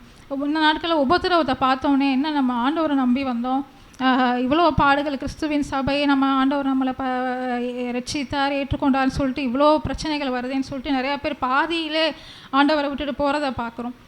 ஆண்டவர் வந்து நம்மளை எதுக்காக இதெல்லாம் அனுமதிக்கிறார் அப்படின்னா, நம்ம சாத்ராக் மேஷாக் ஆபேத்நேகோ காரியத்தில் கூட வாசிக்கிறோம். அக்கினியில் அவங்க போடப்படுறாங்க. அந்த நேரத்தில் கூட வெளியே வரும்போது அவங்களுக்கு அந்த அக்கினியின் மனம் கூட இல்லாமல் ஆண்டவர் வந்து பாதுகாத்தார். ஸோ அதே மாதிரி நம்ம ஆண்டவர் வந்து பிரச்சனையே இல்லைன்னு சொல்லலை, அக்கினியில் நடந்தாலும் நம்ம தண்ணீர் மேலே நடந்தாலும் அதில் மூழ்கி போகாமல் காக்கிறவர் தான் நம்ம ஆராதிக்கிறதையும். ஸோ உலகத்தில் இருக்கிற மக்கள் எல்லாருக்கும் நம்ம பிரச்சனை இருக்க தான் செய்யுது. ஒருவேளை நம்மளுடைய நம்மளோட கொஞ்சம் கம்மியாக இருக்கிற பிரச்சனை கூட நிறைய பேர் இருப்பாங்க. ஆனால் அவங்களால அதை கூட தாங்கிக்க முடியாது. நம்ம உலகத்தில் நம்மளுடைய கூட பழகிறவங்க எல்லாரையும் பார்த்திங்கன்னா நம்மளுடைய பிரச்சனை நம்மளுக்கு பெருசாக தெரியும், அவங்களுக்கு சும்மா சாதாரண ஒரு சின்ன விஷயமா இருக்கும். ஆனால் அதை கூட அவங்களால தாங்கிக்க முடியாமல் சில தவறான முடிவுகளை எடுத்துடுறாங்க. ஆனால் நம்மளுக்கு இவ்வளோ பெரிய பிரச்சனைகள் இருந்தாலும் நம்ம இன்றைக்கும் நிற்க காரணம் என்னென்னா, கிறிஸ்து இந்த சபைக்கு தலையாக இருக்கிறார். அதனால் அவர் இருக்கிறதுனால அவர் ஜெயித்தது மாதிரி நம்மளையும் ஜெயம் கொள்ள வைப்பார் என்பது தான் அந்த சத்தியம். ஸோ 2வது காரியம், நம்ம பாடுகளில் மேன்மை பாராட்டல், பாடுகள்லையும் தேவனோடு நம்ம நிலைத்திருக்கிறோமா என்கிறத நம்ம பார்க்க முடியும். ஸோ இந்த உபத்திரவம், அந்த பாடுகள் எல்லாம் எப்படி சொல்கிறாரு பவுல்னா, நம்ம 2 கொரிந்தியர் 4ஆம் அதிகாரம் 16 to 17 உள்ள வசனங்களை வாசிக்கலாம். 2 கொரிந்தியர் 4ஆம் அதிகாரம் 2 கொரிந்தியர் 4ஆம் அதிகாரம் 16 to 17 உள்ள வசனங்களை. ஆனபடியினாலே நாங்கள் சோர்ந்து போகிறதில்லை. எங்கள் புறம்பான மனுஷனானது அழிந்தும் உள்ளான மனுஷனானது நாளுக்கு நாள் புதிதாக்கப்படுகிறது. மேலும் காணப்படுகிறவைகளை அல்ல, காணப்படாதவைகளையே நோக்கி இருக்கிற நமக்கு அதி சீக்கிரத்தில் நீங்கும் லேசான நம்முடைய உபத்திரவம் மிகவும் அதிகமான நித்திய கனமகிமையை உண்டாக்குகிறது. ஆமாம், அப்போ லேசான இந்த உபத்திரவம்னு சொல்கிறார் பவுல். மிக லேசான உபத்திரவம் மிக அதிக கனமகிமையை உண்டாக்குகிறதா இருக்கிறது. ஸோ ஒரு டம்ளர் தண்ணி கொடுத்தா கூட ஆண்டவர் அதை கணக்கில் வச்சு நம்மளுக்கு ரிவார்டு கொடுக்குற தெய்வம். ஸோ மற்றதெல்லாம் நம்ம ஆண்டவருக்காக படுகிற பிரயாசங்களை அவர் மறந்து விடுகிற தெய்வம் நம்மளுக்கு கிடையாது. ஸோ எல்லாத்தையும் ஆண்டவர் இந்த பூமியிலையும் சரி, அது நம்ம நம்மளுக்கு ஆண்டவர் நம்மளுக்கு வாக்கு பண்ணியிருக்கிறது நித்திய ஜீவனுக்காக அழைக்கப்படுகிறோம். நித்திய ஜீவன் இன்றைக்கி எல்லாரும் நம்ம இதை ஏதோ ஈஸியாக நம்ம எடுத்துக்கிறோம், நித்திய ஜீவன் தானே அப்படின்னு சொல்லிட்டு. ஆனால் இன்றைக்கி எத்தனை பேர் பாவம்னு தெரிஞ்சே அவங்க அதில் இன்னும் மீள முடியாமல் இருக்கிறாங்க, அந்த நரகத்தின் பிள்ளைகளாக இருக்கிறாங்க. ஆனால் இன்றைக்கி நம்மளுக்கு ஆண்டவர் நம்மளை பாவத்திலிருந்து மீட்டு நித்திய ஜீவனை நம்மளுக்கு வாக்கு பண்ணியிருக்கிறார். நம்மளுக்கு என்ன நம்பிக்கைனா, இந்த வாழ்க்கை முடிஞ்சதுக்கப்புறம் நம்ம ஆண்டவரோடு யுகமாய் வாழ போகிறோங்கிற ஒரு நிச்சயமான ஒரு நம்பிக்கை நம்மளுக்கு, ஒரு சிட்டிசன்ஷிப் ரெடியாக நம்மளுக்கு இருக்குது. நம்மளுக்கு எப்படி ஒரு தேசத்தினுடைய காரியத்தை சிட்டிசன்ஷிப் வாங்குறதுனா ஒரு பெரிய ஒரு இதாக நினச்சிக்கிறோம். இப்போ யூஎஸ் சிட்டிசன்ஷிப் வச்சுருக்கிறவங்க இப்போல்லாம் நிறையா ரூல்ஸ் கொண்டு வந்துட்டாங்க, அது ஒரு பெரிய மேன்மையாக நினைக்கிறோம். ஆனால் அதுக்கு எல்லாத்துக்குள்ளேயே நம்மளுக்கு ஆண்டவர் ஒரு சிட்டிசன்ஷிப் ரெடியாக வச்சுருக்காரு, பரலோகத்தினுடைய சிட்டிசன்ஷிப் வச்சுருக்காரு. ஸோ அதில் நம்ம அதுக்கு நித்திய கன மகிமை நம்மளுக்கு இந்த பாடுகள்லாம் உண்டாக்குறதா இருந்தது. இந்த பாடுகளை பார்த்தோன்னே நம்ம பயந்து ஓடிடாமல் சர்ச்சுக்கே வரக்கூடாது, ஆண்டவரே தேடக்கூடாதுன்னு முடிவுக்கு வந்துடாமல், இந்த பாடுகள் ஆண்டவரோடு நெருங்கி சேருவதற்கும் இந்த பாடுகள் நம்மளுக்கு நித்திய கன மகிமையை உண்டாக்குகிற காரியமாக தான் இருக்கிறது. ஸோ நம்ம இந்த உபத்திரவங்களிலும் நம்ம சந்தோஷப்படுகிறவர்களாக இருக்கணும்.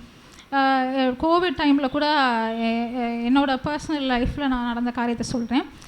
அப்பாவுக்கும் அம்மாவுக்கும் கோவிட் பாசிட்டிவ் ஆச்சு, உங்களுக்கு எல்லாம் தெரியும். இப்போ அப்பா ஹாஸ்பிட்டலைஸ்டு, அம்மா வீட்டிலையே குவாரண்டைனில் இருந்தாங்க, வீட்டிலையே. ஸோ ஒரு ரூமில் அவங்க தனியாக இருந்துட்டாங்க. இப்போ நானும் 18 மட்டும்தான் இருந்தோம். இந்த டைமில் பயங்கர கஷ்டமான ஒரு சூழ்நிலை. எனக்கும் என்ன ஆகுமோ அப்படிங்கிற ஒரு பதட்டம். என்ன அப்பாவுக்கு அங்கே என்ன ஆச்சுன்னு தெரில. என் அம்மா கண்டிஷன் என்ன, அம்மா படுத்து தூங்கிட்டே இருக்காங்க, சாப்பாடுக்கு மட்டும்தான் எந்திக்கிறாங்க, எங்கள்கிட்ட கூட சரியாக பேசலை, என்ன சாப்பிட்டீங்களா என்னன்னு கூட கேட்க மாட்டுறாங்க. அந்த மாதிரி ஒரு கண்டிஷனில் இருந்தாங்க.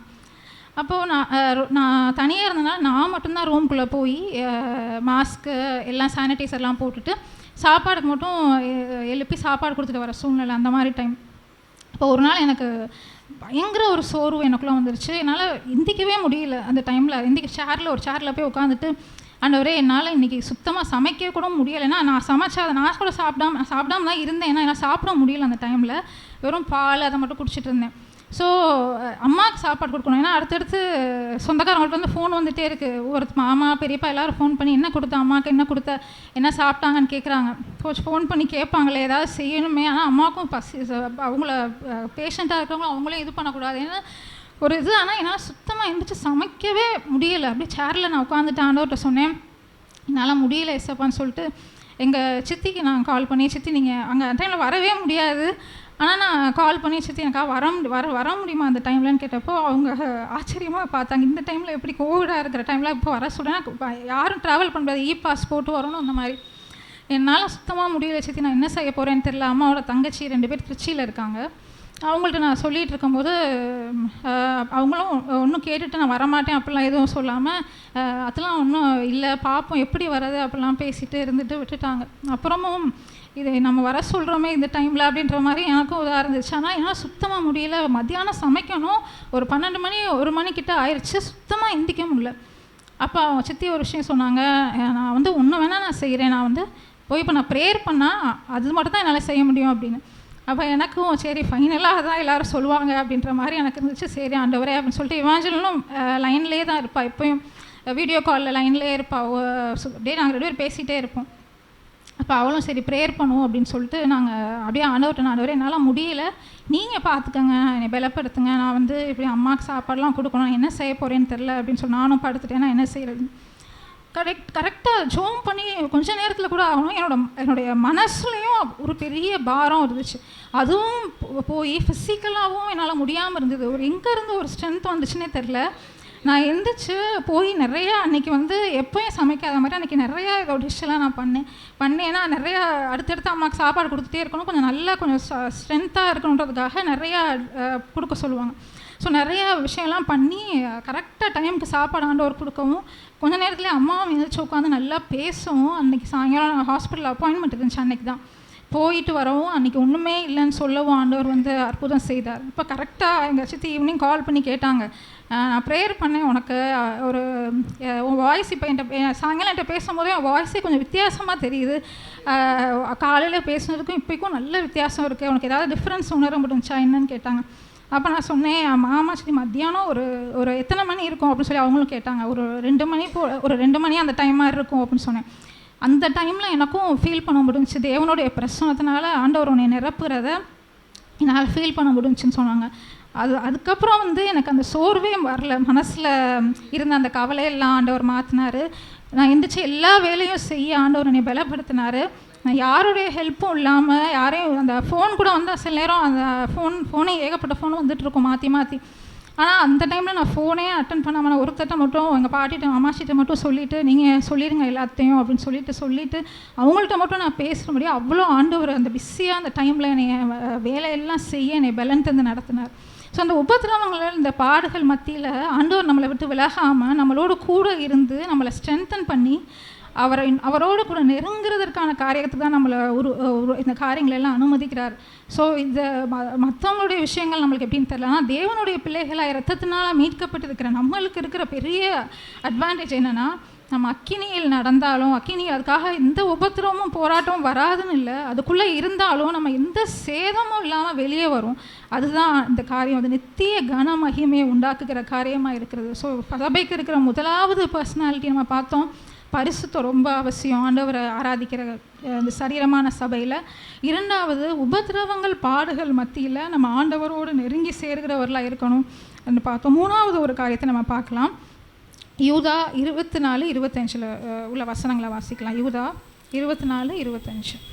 வலுவாதபடி உங்களை காக்கவும் தமது மகிமையுள்ள சன்னிதானத்திலே மிகுந்த மகிழ்ச்சியோடே உங்களை மாசற்றவர்களாய் நிறுத்தவும் வல்லமையுள்ளவரும் தாம் ஒருவரே ஞானமுள்ளவருமாகிய நம்முடைய இரட்சகரான தேவனுக்கு கனமும் மகத்துவமும் வல்லமையும் அதிகாரமும் இப்பொழுதும் எப்பொழுதும் உண்டாவதாக. ஆமேன். நம்ம வலுவாமல் நம்மை வந்து காக்க ஆண்டவர் முன்பாக நம்மை மாசற்றவர்களாய் நிறுத்துறதுக்காக தான் இந்த காரியங்கள் எல்லாம் ஆண்டவர் நம்ம சபையை நம்ம சரீரமாகிய சபையை நிறுத்துவதற்காக தான் ஆண்டவர் அந்த காரியங்கள் எல்லாம் நம்ம செய்கிறார். ஸோ ஒவ்வொரு நாளும் நம்ம இன்றைக்கி கிறிஸ்துவை நம்ம ஏற்றுக்கொண்ட அதே நிலைமையிலே தான் நம்ம இருக்கிறோமா, ஃபஸ்ட்டு நம்ம ஏற்றுக்கொண்ட நிலைமையில் இருக்கிறோமா, இதை வளர்ந்துருக்கிறோமா அப்படிங்கிறத நம்ம பார்க்கணும். நம்ம இன்னொரு வசனத்தை வாசித்தோம்னா கூட நம்மளுக்கு தெரியும். எபேசியர் 4ஆம் அதிகாரம் அதில் 14 - 15 வரல வசனங்களை வாசிக்கலாம். எபேசியர் 4ஆவது அதிகாரம் 14-15. நாம் இனி குழந்தைகளாக இராமல் மனுஷருடைய சூதும் வஞ்சிக்கிறதற்கு ஏதுவான தந்திரமுள்ள போதகமாகிய பலவித காற்றினாலே அலைகளைப் போல அடிபட்டு அலைகிறவர்களாய் இராமல் அன்புடன் சத்தியத்தை கைக்கொண்டு தலையாகிய கிறிஸ்துவுக்குள் எல்லாவற்றிலேயும் நாம் வளர்கிறவர்களாய் இருக்கும்படியாக அப்படி செய்தார். ஆமாம், தலையாகிய கிறிஸ்துவுக்குள் எல்லாவற்றிலையும் வளர்கிறவர்களாக இருக்கும்படி தான் இந்த காரியங்கள் நம்மளை ஆண்டவர் மேலே உள்ள வசனங்களை நம்ம வாசித்து பார்த்தோன்னா நம்மளுக்கு தெரியும். நம்ம ஆண்டவருக்குள்ளே வளரணும்.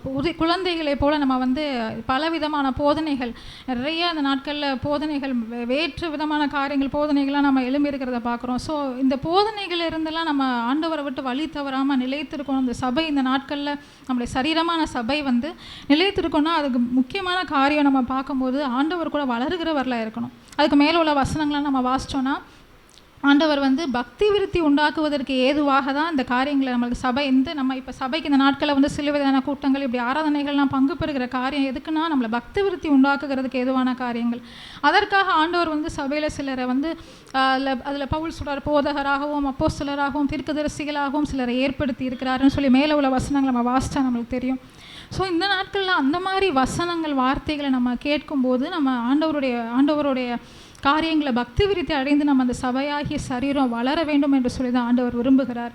அது மாத்திரம் சபை கூடி வருதல் மாத்திரம் இல்லை, ஒவ்வொரு நாளும் நம்ம சபைக்கு வந்து நம்ம ஆண்டவர் ஆராதிக்கிறது மாத்திரம் இல்லை, நம்மளுடைய பர்சனல் ரிலேஷன்ஷிப் ஆண்டவருக்கும் நம்மளுக்கும் உள்ள அந்த ரிலேஷன்ஷிப் எப்படி இருக்குது, தனி ஜெபம் இருக்கா, நம்ம ஆண்டவரோட ஒரு நாள் வேதம் வாசித்து வேதத்தை தியானித்து நம்ம ஆண்டவரோட பழகிறவர்களாய் நம்ம இருக்கிறோமா அப்படிங்கிறத நம்ம ஆராய்ந்து பார்க்கணும். இந்த சரீரமான சபை, ஏன்னா இதுதான் வந்து நம்ம ஃபஸ்ட்டு ரட்சிக்கப்பட்ட நாட்களில் இருந்ததை விட இப்போது நம்ம வந்து ஆண்டவருக்குள்ளே வளர்ந்துருக்கிறோமா அப்படி தான். இங்கே குழந்தைகளை போல் நீங்கள் இல்லாமல் நீங்கள் வந்து ஆண்டவர் கூட வளருகிறவர்களாக இருக்கணும் அப்படின்னு சொல்லிட்டு நம்ம வாசித்தோம்.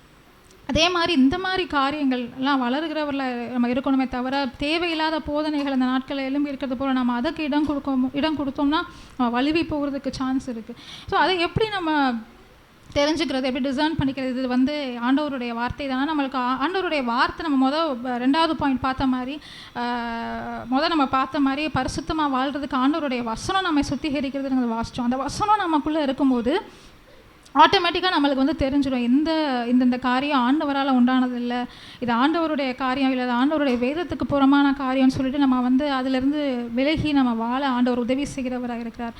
அதனால் இந்த நாட்களில் நம்ம வாசித்தபடி எல்லா விதத்திலும் நம்ம டெய்லி ஜெபம் பண்ணுற காரியம், பைபிள் வாசிக்கிற காரியமாக இருக்கட்டும், ஆண்டவருடைய நடக்கிற காரியமாக இருக்கட்டும், அதெல்லாம் நம்மளுக்கு வந்து அது பக்தி விருத்தி உண்டாகிறதா இருக்குது. எப்படி ஒரு செடி வளர்கிறதுக்கு நிறைய விஷயங்கள் தேவைப்படுது. ஒரு செடி வளர்கிறதுக்கு சூரியன் வெளிச்சம் தேவை, தண்ணி தேவை, காற்று, ஆக்சிஜன், இதெல்லாம் இருக்குது.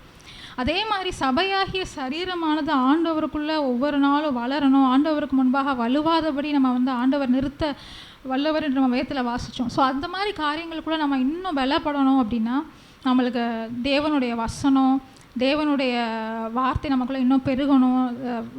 இந்த மாதிரி கூட்டங்களில் ஆண்டவர் பேசுகிற காரியம், இந்த மாதிரி நம்மளுக்குன்னு ஏற்படுத்தின ஊழியக்காரர்கள் மூலயமா ஆண்டவர் கொடுக்குற காரியங்களுக்கு நம்ம வந்து கீழ்ப்படிந்து அதனுடைய காரியங்களை நம்ம வளரும்போது ஆண்டவர் நிச்சயமாக நம்மளை வலுவாமல் நிறுத்த வல்லவராக இருக்கிறார் எல்லா விதத்திலும். நம்ம அந்த நாட்களில் நம்ம ஆண்டவருக்கு செவி கொடுக்குறதெல்லாம் ஃபைனலாக நம்ம இதில் என்ன பார்க்குறோம் அப்படின்னா நம்ம நித்திய ஜீவனுக்காக அழைக்கப்பட்டவர்கள். ஸோ அதுக்காக ஆண்டவர் ஒரு ப்ரிப்பேர் பண்ணுறார். நம்மளை எல்லா விதத்திலும் நம்மளை வந்து பரிசுத்தமாக்கி நம்மளை கரை இதரை முற்றவர் எல்லாம் இல்லாமல் நம்மளை தூய்மையாக்கி அவருடைய வசனத்தினால் நிரப்பி இந்த பாடுகள் உபத்திரவங்களை நம்ம எதுலேயும் நம்ம வந்து மிரண்டு போயிடாமல் நம்ம மாண்டு போயிடாமல் ஆண்டவர் காத்து நம்மளை பரிசுத்தமும் பிள்ளையற்றதுமான சபையாக அவருக்கு முன்பாக நிறுத்த வல்லவராக இருக்கிறார். அதுதான் நம்ம இந்த சபை நம்மளுடைய தலைவர் கிறிஸ்து. ஸோ அதனால நம்மளை வந்து அவருக்கு முன்பாக நித்திய நம்ம வந்து தைரியமாக ஆண்டவரோடு சேர்ந்து போகிறதுக்கு நம்மளை தகுதி உள்ளவர்களாய் மாற்றுறதுக்காக தான் இந்த காரியங்கள். ஸோ எல்லாத்துல விட நம்மளுக்கு பெரிதான மேன்மை பாக்கியம் என்னென்னா அவரை சொந்தமாய் கொண்டது நம்மளுக்கு ரொம்ப கிடைச்ச பெரிய பாக்கியம். அவர் நமக்குள்ளேயே வந்து இந்த நாட்களில் வாசம் பண்ணி கொண்டு இருக்கிறது நம்மளுக்கு கிடைச்ச பெரிய பாக்கியம். அவர் நமக்குள்ளே இருந்து நம்மை தேவனுடைய ஆலயமாய் தெரிந்து கொண்டாருன்னா அது எவ்வளோ பெரிய விஷயமா இருக்கும். ஒரு பெரிய விஐபி நம்ம வீட்டுக்கு வராங்கனாலே நம்மளுக்கு எவ்வளோ சந்தோஷம். ஆனால் வானத்தையும் பூமியும் படுத்த சர்வ வல்லமையுள்ள தேவன் நமக்குள்ளே வாசம் பண்ணுகிறார், நம்மை ஆலயமாய் தெரிந்து கொண்டாருங்கிறது எவ்வளோ பெரிய விசேஷமான காரியம். நம்ம வாசித்தது போல் பார்த்தது போல் நம்ம பரிசுத்த ஆவியினுடைய ஆலயமாக இருக்கிறது. ஸோ நம்ம பரிசுத்தோடு நம்ம காத்துக்கொள்ளணும். வசனத்தினால தான் அந்த பரிசுத்தை நம்ம காத்துக்கொள்ள முடியும். ஸோ அனுதினமும் தேவனோடு நம்ம பழகுகிறவர்களாக இருக்கணும். ரெண்டாவது நம்ம பார்த்த மாதிரி இந்த பாடுகள் உபத்திரவங்கள் எல்லாம் தேவனுடைய மகிமையை விளங்குவதற்கு எதுவாக இருக்குது. பாடுகள் உபத்திரவங்கள் நம்ம சோர்ந்து போகாமல் அதில் மேன்மை பாராட்டுகிறவர்களாக இருக்கணும். மூணாவது நம்ம பார்த்த மாதிரி கிறிஸ்துவுக்குள்ள சபை, இந்த வசனம், இந்த வார்த்தைகள், இந்த மாதிரி கொடுக்கப்பட்ட நம்மளுடைய தேவனுடைய எல்லா காரியங்களும் நம்ம அனுதினமும் வளருகிறவர்களாக இருந்து நம்ம தேவையில்லாத காரியங்கள் போதகங்களுக்கு இடம் கொடாமல் வேதத்தை நம்ம தியானிக்கும் போது நம்மளுக்கு ஆட்டோமேட்டிக்காக அந்த அறிவு வந்துடும், நம்மளுக்கு இது தேவையில்லாத போதனைன்னு சொல்லி. ஸோ நம்ம கிறிஸ்துவுக்குள்ள ஆவிக்குரியோரில் நம்ம வாழ்ந்து அதை கடைசியாக நம்ம ஆண்டவருக்கு முன்பாக நித்திய ஜீவனை சுதந்திரித்துக் கொள்கிறவர்களாக நம்ம அவருக்கு முன்பாக நிற்கிறதுக்கு தான் ஆண்டவர் இந்த காரியங்களாக நம்மளுக்கு ஏற்படுத்தியிருக்கார் என்ற நம்பிக்கையோடு நம்ம வாழ ஆண்டவர் நம்ம ஒவ்வொருவருக்கும் உதவி செய்வாராக. கர்த்தர் தாமே இந்த வார்த்தைகளை ஆசீர்வதிப்பாராக.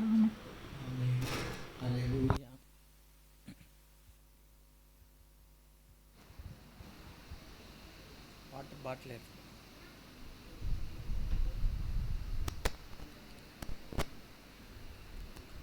பிரியமான தேவனுடைய பிள்ளைகளே, இயேசு சிலுவையிலே மரித்ததின் மூலம் இந்த சரீரமான சபையை உருவாக்கினார். அல்லேலூயா.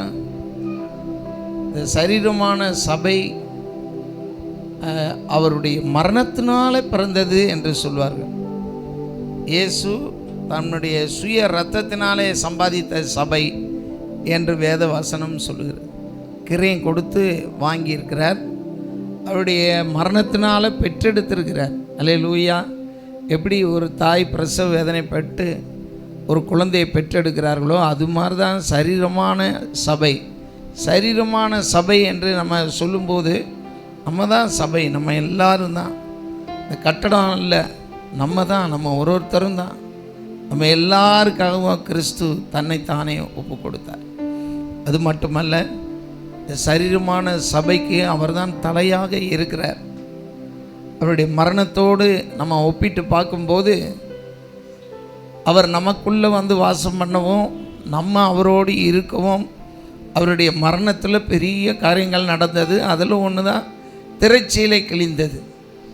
அந்த திரைச்சீலை வந்து திக்காக இருக்குமா, சாதாரணமாக இருக்காது. நல்லா 12 இன்ச்சு திக்னஸ். 12 இன்ச்சு திக்னஸ்னால் ஒரு அடி திக்னஸ்க்கு இருக்குமா அந்த திரைச்சீலை. ஒரு அடி திக்னஸ்னால் அது எப்படி இருக்கும் பாருங்கள். கிட்டத்தட்ட ஒரு கியர் நோட்டு, ஒரு 10 நோட்டு, 12 நோட்டு வச்சுக்கலாம். ஒரு கியர் நோட்டு 12 நோட்டு அடுக்குனா எப்படி இருக்கும்? ஒரு 5 பைபிள் வச்சுக்கோங்க. 5 பைபிள் மொத்தமாக இருக்கிற மாதிரி தான். அது மேல் தொடங்கி கீழே கிழிஞ்சிச்சின்னு போட்டிருக்கு. அப்படின்னா என்ன அர்த்தம்? கீழேருந்து யாரும் கிழிக்கலை. ஏன்னா கீழேருந்து கிழிக்கிறேன் தொங்க விட்டது வந்து காற்றுக்கு கிழிஞ்சிரும். ஆண்டவர் எவ்வளோ பெரிய அற்புதம் செஞ்சுருக்கார் பாருங்கள். மேல் தொடங்கி கீழே கிழிஞ்சு மகா பரிசுத்த ஸ்தலம் அப்படியே ஓப்பனாக தெரிஞ்சிருச்சு. அதை யாருமே பார்க்க முடியாது. அது என்னைக்கு அந்த உடன்படிக்கை பெட்டியை கொண்டு போய் வச்சாங்களோ மகா பரிசுத்த ஸ்தலத்தில், அதுக்கப்புறமா அதை யாருமே பார்த்ததில்லை. எத்தனை தலைமுறை, எத்தனை சந்ததி.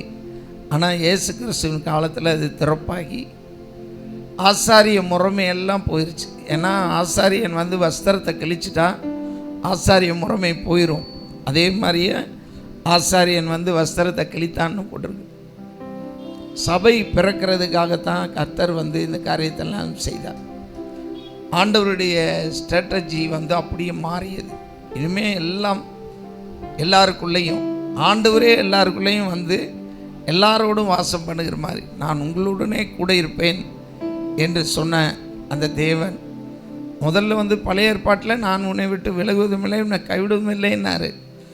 ஆனால் இந்த சபை உண்டாகும்போது நமக்குள்ளே வந்து வாசம் பண்ணி நம்மையே ஆலயமாய் மாற்றி விட்டார். நமக்குள்ளேயே அவர் இருக்கிறார். இன்றைக்கு சரீரமான சபையிலே நாம் அங்கமாக இருக்கிறோம். நம்ம எல்லாரும் ஒருவரும் ஒரு அவயங்களாக இருக்கிறோம், ஒரு செல்லாக இருக்கிறோம், ஒரு எலும்பாக இருக்கிறோம். ஒவ்வொருவரும் அந்த சரீரத்தில் இருக்கிறோம். கிறிஸ்து தான் இதுக்கு தலையாக இருக்கிறார். கிறிஸ்து தலையாக இருக்கிறதுடைய நோக்கம் என்ன? நம்மளை எல்லாத்தையும் அவர் தான் நடத்துகிறார். இப்போ தமிழில் ஒரு வார்த்தை சொல்வார்கள், என்ஜான் உடம்புக்கு தலையே பிரதானம் என்பார்கள். இந்த 8 ஜான் உள்ள உடம்புக்கு தலை தான் பிரதானம். அதனால தான் தலைக்கு ஹெல்மெட் போட சொல்கிறார். ஏன்? தலை தப்பிச்சா போதும், மற்றது எல்லாத்தையும் காப்பாற்றிடலாம். கை கால் உடம்புல என்ன பாதித்தாலும் அதுக்கு பிளாஸ்டிக் சர்ஜரி பண்ணிடலாம். ஆனால் தலைக்காயம்னாலே அது வந்து கிரிட்டிக்கல் கண்டிஷன்வாங்க. வாடே தனி வார்டு தலைக்காய சிகிச்சைனாலே. அன்பான தேவனுடைய பிள்ளைகளே, கிறிஸ்து தலையாக இருக்கிறார். நாம் ஒவ்வொருவரும் அவருடைய சரீரமாக இருக்கிறோம். நமக்குள்ளே அவர் வாசம் பண்ணுகிறார். நம்மை ஆலயமாய் தெரிந்தெடுத்திருக்கிறார். இது புது உடன்படிக்கையின் காலத்தில் நமக்கு கிடைத்த பெரிய ஸ்லாக்கியம்.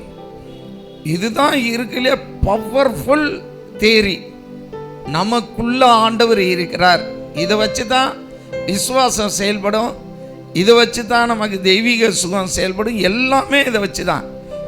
கவலை இல்லாமல் சந்தோஷமாக வாழ்கிறது, பயப்படாமல் தைரியமாக இருக்கிறது, இது எல்லாமே ஆண்டவர் எனக்குள்ளே இருக்கிறார், நான் ஆண்டவருக்குள்ளே இருக்கிறேன், அதனால் நான் எதுக்குமே பயப்பட மாட்டேன் என்று தைரியமாக இருக்க வைக்கிறது. ஆகவே அந்த கிறிஸ்து நம்முடைய சரீரத்திலே அவர் வாசம் பண்ணி நம்மை கிறிஸ்துவின் சரீரமான சபையாக உருவாக்கின 3 பண்புகளை பரிசுத்த ஆவியானவர் உதவியோடு அருமையான சகோதரி சொன்னார்கள். முதலாவது பரிசுத்தம். அல்லேலூயா. பரிசுத்தம் இல்லாமல் ஒருவரும் தேவனை தரிசிக்க முடியாது. தேவனுடைய ஆலயம் பரிசுத்தமாக இருக்கணும். அதனால் ஆண்டவர் அதை பரிசுத்தத்துக்கு முதல் இடம் கொடுக்குறார். எல்லா இடங்கள்லையும் நீங்கள் முதல்ல மோசேயின் கூடாரத்தை எடுத்துக்கொள்ளுங்க, ஆசரிப்பு கூடாரம், அதுலேயும் பரிசுத்தத்துக்கு முதலிடம். சாலமோனுடைய ஆலயத்திலையும் பரிசுத்தத்துக்கு முதலிடம். இதெல்லாம் நம்ம பார்க்குறோம். அதே மாதிரி தான் நம்மளுடைய சரீரத்திலையும் பரிசுத்தம். அசுத்தத்துக்கு இடமே கொடுக்கக்கூடாது. நீங்கள் உங்களை பரிசுத்தமாக காத்து கொள்ளணும். ஏன்னா தேவனுடைய சரீரமாகிய சபையில் நீங்கள் இருக்கீங்க. அல்லேலூயா. இப்போ என் கூட ராஜேஷ் பிரதர் வர்றாருன்னு வச்சுக்கோங்க. என் கூட வந்தாருன்னா அவர் ஏதாவது தப்பு செய்ய நினைப்பாரா? நான் ஒரு விளையாட்டுக்கு சொல்கிறேன். பாஸ்டர் கூட போகிறோம், டீ குடிக்கக்கூடாது, வடை சாப்பிடக்கூடாது. அம்மாவோட ரொம்ப இழுக்கிற மாதிரி இருக்கும், ஆனாலும் சாப்பிட மாட்டார். ஏன்னா பாஸ்டர் கூட போகிறோம், நம்ம செய்யக்கூடாது அப்படின்னு. இந்த மாதிரி தான் ஒரு காரியமும். இப்போ நமக்குள்ளே கர்த்தர் இருக்கிறாருன்ற சிந்தை வந்துச்சுன்னா நம்ம எந்த தீய காரியத்தையும் செய்ய மாட்டோம். தப்பே செய்யாமல் வாழ்கிறதுக்கு ஒரு ஃபண்டமெண்டல் என்னென்னா, ஆண்டவர் என் கூட இருக்காருன்னு, நான் அவருடைய ஆலயம். அப்போ பரிசுத்தம் முக்கியமான ஒன்று. அதுக்கு அடுத்தாப்பில் நம்ம ஆண்டவருடைய ஆலயமாக இருக்கிறதுனால நம்முடைய முற்பிதாக்கள் முன்னோர்கள் அந்த சரீரத்தில் அவர்கள் பல பாதைகளில் போனாங்க, கடந்து சென்றார்கள். பாடுகள், உபத்திரவங்கள், இதெல்லாம் கிறிஸ்துவின் சரீரமான சபைக்கு அது நியமிக்கப்பட்ட ஒன்றாக இருக்கிறது. தேவனோடு நம்ம நெருங்கி வாழ்வதற்கு இந்த உலகம் எதிர்க்கும், பிசாசு எதிர்ப்பான். உலகம் பொல்லாங்கனுக்குள்ளே கிடக்கிறதுனால பல வகையான எதிர்ப்புகள் இருக்கும். பவுல் பாருங்க, அவர் பட்ட அந்த உபத்திரவத்தில் கொஞ்சம் நானும் அந்த உபத்திரவத்தை பெறதுக்கு எனக்கு ஒரு பாக்கியம் கிடச்சிச்சுன்றார். அந்த மாதிரி பாடுகள், உபத்திரவங்கள், சோதனைகள், வெட்கங்கள், அவமானங்கள், நிந்தைகள், பரிகாசங்கள், கேலிகள், பலவிதமான அவமானங்கள் எல்லாத்தையும் நம்ம சகிக்கணும். பவுல் அடிக்கிட்டே போகிறார். அந்த இடத்துல நீங்கள் பார்த்தீங்கன்னா அவர் அடுக்கிற காரியம் அந்த 2 கொரிந்தியர் 11:21 22 வரைக்கும் பார்த்தோம்னா பல பாடுகள். மிலார்களால் அடிபட்டேன், நிர்வாணமாக இருந்தேன், குளிரில் இருந்தேன். அந்த பட்டியல் அதில் மொத்தம் எத்தனை காரியம் அவர் சொல்லியிருக்காருன்னு நீங்கள் நம்பர் போட்டு பார்த்தீங்கன்னா அவ்வளோ கஷ்டப்பட்டிருக்கார். யார்? ஒரு பெரிய பாஸ்டர். அவரை பற்றி நம்ம வேதத்தில் பார்த்தோம்னா கமாலியல் பாதத்தில் படித்தவர். ஐயோ பயங்கரம். நான் அதுக்கு லிஸ்ட்டு போட்டிருக்கேன். மொத்தம் 15 உபத்திரவத்தை சொல்கிறார். 15 வகையான பாடு, 15 வகையான கஷ்டம். அன்பான தேவனுடைய பிள்ளைகளே, ஆகவே நமக்கு வர்றதுன்னா சாதாரணம். அதனால தான் நமக்கு முன் ஓடினவராகிய கிறிஸ்து இயேசுவை நம்ம பார்த்துட்டு நம்ம ஓட்டத்தை ஓடணும். அவரையே நோக்கி உங்களுக்கு நியமிக்கப்பட்ட ஓட்டத்தில் பொறுமையோடு ஓடுங்கன்னு யாக்கோபு சொல்கிறார். இயேசுடைய பாடுகளோடு நம்ம கம்பேர் பண்ணணும் எப்பயுமே. நம்ம யாராவது ஒருத்தவங்க திட்டாங்க, வஞ்சிட்டாங்கன்னா நம்மளுக்கு உடனே கோபந்தான் மேலே வருது. வரக்கூடாது. ஏசாமி எப்படி பொறுத்தார், எப்படி அமைதியாக இருந்தார், எப்படி அந்த பாடுகளை சகித்தார், அந்த தாட்டு தான் நமக்கு இருக்கணும். அந்த தாட்டில் தான் நம்ம பாடுகளை சகிக்கணும். சரீரத்துக்கு இந்த பாடுகள், உபத்திரவங்கள் இந்த மாதிரி இருக்கிறதெல்லாம் எதுக்குன்னா நம்ம தேவனை மகிமைப்படுத்துவதற்காக கர்த்தர் கொடுக்குறார் என்று ஒரு நல்ல வார்த்தை வந்தது. அது நம்ம கிடைச்ச ஆப்பர்ச்சுனிட்டி. நம்ம தேவனை மகிமைப்படுத்துகிற ஒரு காரியம். சரி, இதில் கர்த்தர் மகிமைப்படுறாரு, அதுக்காக ஸ்தோத்திரம் என்று நம்ம செய்ய வேண்டும். மூன்றாவதாக நம்ம பார்த்தோம், நம்ம வளர்கிறவர்களாக இருக்கணும். இந்த சரீரமாகிய சபை அது அது தன் வளர்ச்சிக்கு தக்கதாக முழு சரீரத்தையும் வளர செய்கிறதுன்னு போட்டு. கை மாத்திரம் நான் வளர மாட்டேன்னு இருந்துச்சுன்னு வைங்க, நான் எப்படி இருப்பேன்? எனக்கு பிறந்தப்ப செராப் கை மாதிரி. கை மாத்திரம் நான் வளர மாட்டேன். பாஸ்டர் நீங்கள் என்ன சொல்கிறது? நான் என்ன கேட்குறது? நான் வளரவே மாட்டேன், நான் இப்படியே தான் இருப்பேன்னா இப்போ நான் இப்படி சட்டை போட்டு உங்க முன்னால் நிற்க முடியுமா?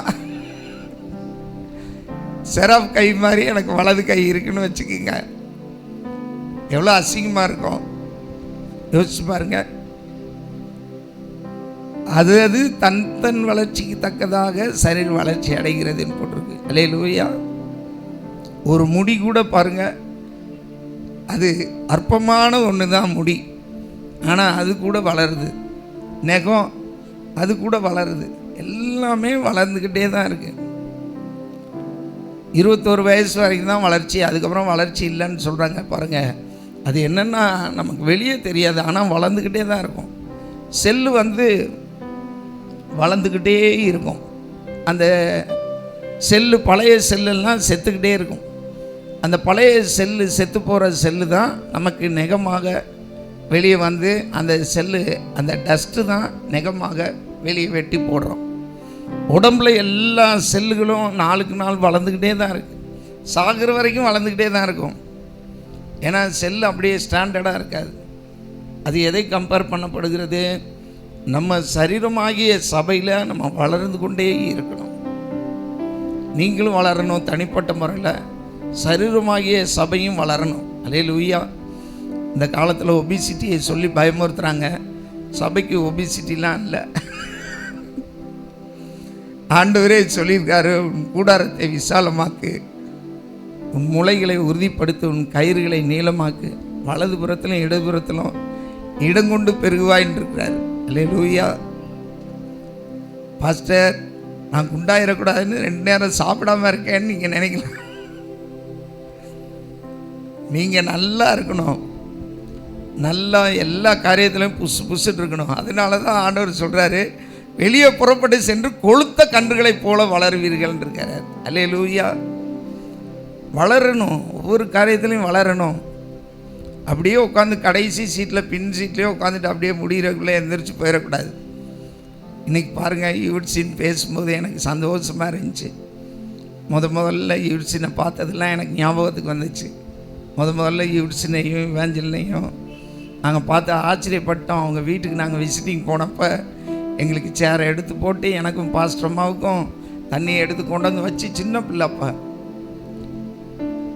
அன்பான தேவனுடைய பிள்ளைகளே, இன்னைக்கு அருமையாக செய்தி கொடுக்குது மகள். வளர்ச்சி இந்த மாதிரி தான் நீங்கள் வளரணும். இல்லை பாஸ்டர் என்னை விட்டுருங்க பாஸ்டர்,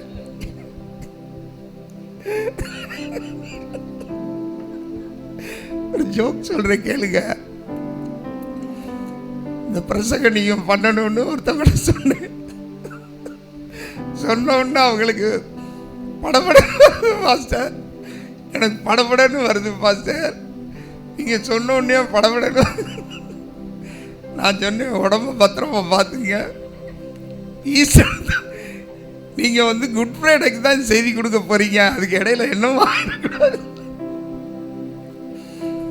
அப்புறம் அடுத்த நாள் இன்னொருத்தவங்கிட்ட சொன்னால், அதுக்கு அடுத்த நாள் அவங்க சொல்கிறாங்க, பாஸ்டர் நீங்கள் சொன்னோன்னா வயிறு கலக்கிருச்சு, உண்மையாக வயிற்றாளவு போயிடுச்சுன்றாங்க.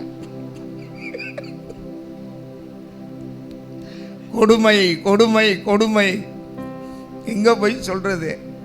வளரணும், எல்லாத்துலேயும் நீங்கள் வளரணும். அதனால தான் கிறிஸ்துவின் நிறைவான வளர்ச்சிக்கு தக்கதாக பூரண புருஷராகணும்னு போட்டிருக்கு.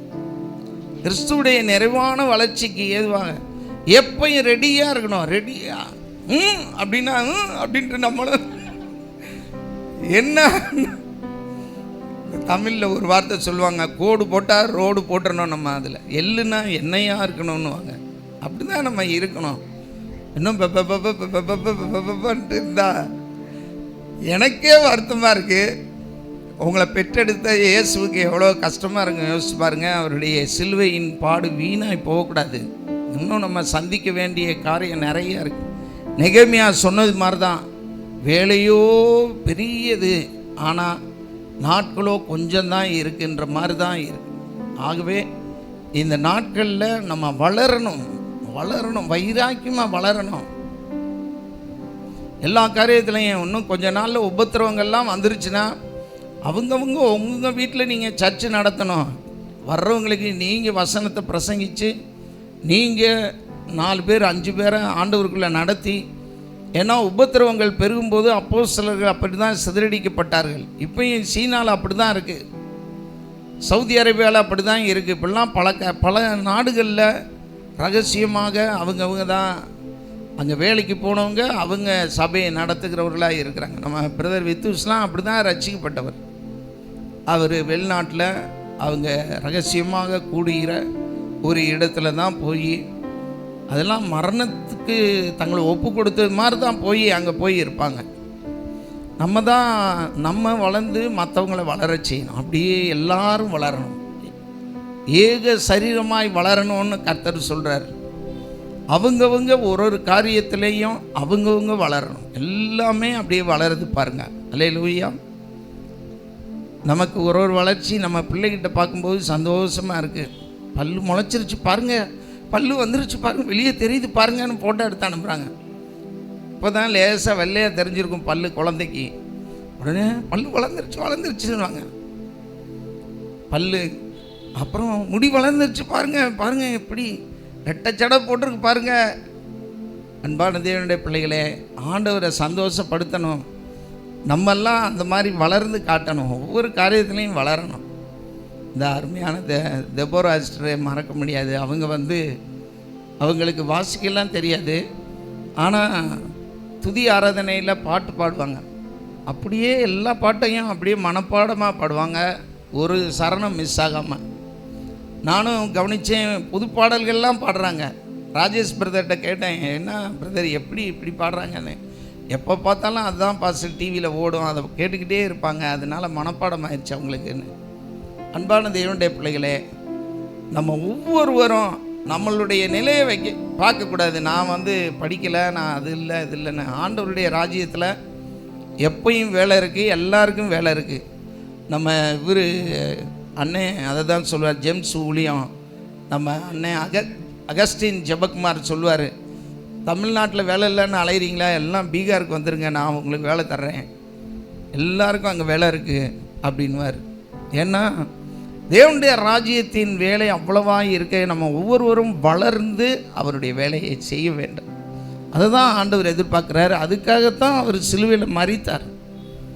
நம்ம குடும்பத்தில் எப்படி நம்ம நினைக்கிறோம், ஒரு பிள்ளையை பெற்றோம்னா அதுக்கு சொல்கிறோம், உன்னை பெற்றதுக்கு ஒரு ஆட்டோ வரலையாவது பெற்றிருக்கலாம், மாவாவது அரைக்கலாம், நீ இப்போ ஒன்றுக்குமே பிரயோஜனம் இல்லாமல் தெண்டச்சோராக இருக்கியேன்னு. சபையில் அப்படி எத்தனை பேரை சொல்லலாம்னு நினைக்கிறீங்க? நான் உங்களை அப்படி சொல்ல மாட்டேன். ஏன்னா ஏசாமி உங்களுக்கு கிரயம் கொடுத்துருக்கிறார், அவர் தான் விலை கொடுத்து வாங்கியிருக்கிறார். அவர் சொன்னால் சொல்லட்டும், நான் சொல்ல மாட்டேன். உங்களுடைய ஜீவியத்தில் ஒரு தீர்மானம் எடுங்க. இன்றைக்கு இந்த செய்தியின் மூலமாய் நான் கிரியை செய்வேன்.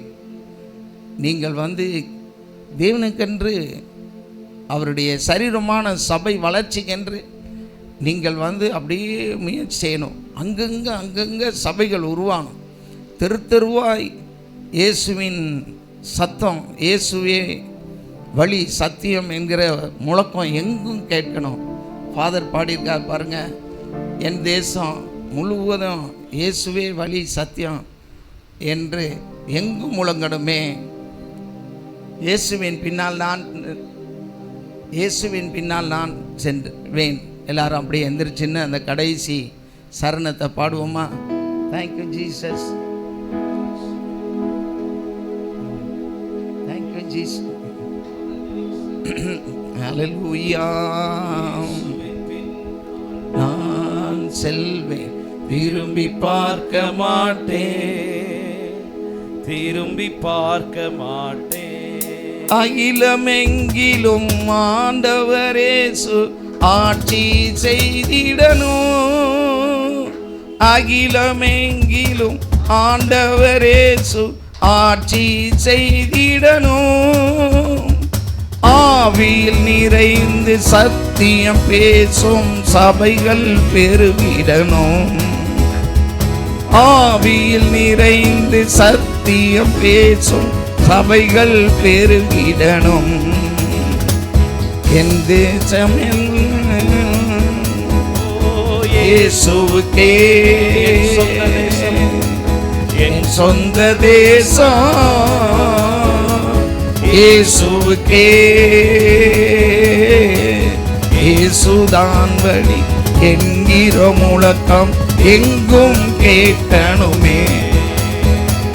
இயேசுதான் வழி என்கிற முழக்கம் எங்கும் கேட்கணுமே. அல்லேலூயா. நம்ம தேசம், நம்ம சொந்த தேசம் இயேசுவுக்காக வரணும். அல்லேலூயா. ஆண்டவருடைய மகிமையினால் நிரம்பணும். நம்ம தேசத்தில் இருக்கக்கூடிய எல்லா காரியங்களும் அகன்று தேவனுடைய மகிமையினால் நிரம்பி இருக்கணும். நாம் ஜெபித்து முடிப்போம்.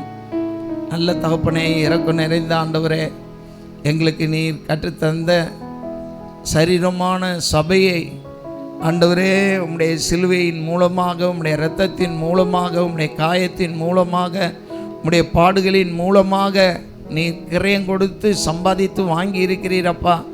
எங்களை ஆலயமாய் மாற்றி இருக்கிறீர்.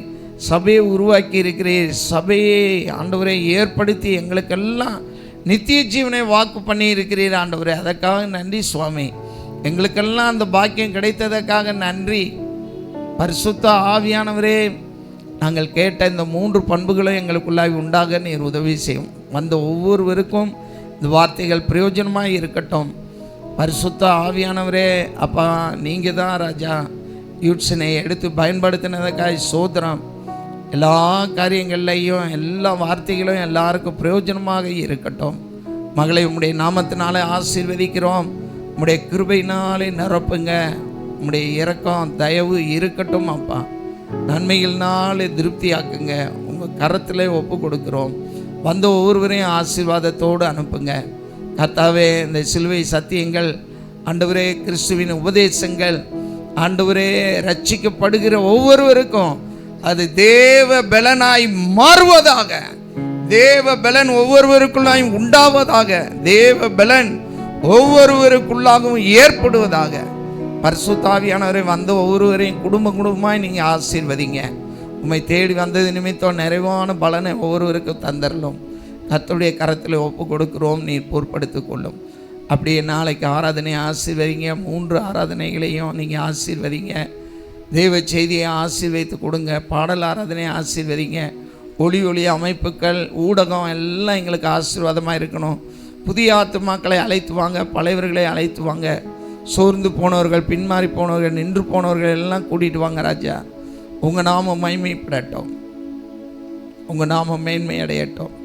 வல்லமையுள்ள உம்முடைய கரத்தில் எல்லா காரியங்களையும்